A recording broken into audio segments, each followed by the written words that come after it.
রূপচাঁদ মাছ এইভাবে রান্না করুন। প্রথমে মাছটাকে কেটে পরিষ্কার করে ধুয়ে নুন হলুদ মাখিয়ে একে একে মাছের পিসগুলোকে ভেজে নিন।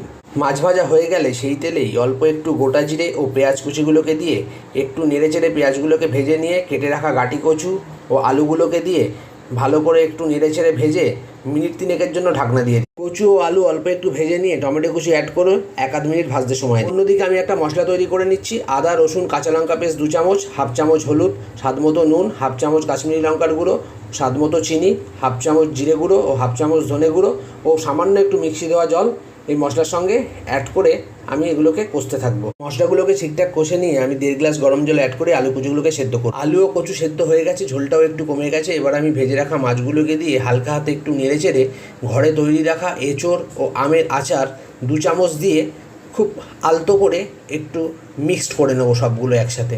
ব্যাস আর কি, এবার নামিয়ে ফেলুন। সুস্বাদু একটা মাছ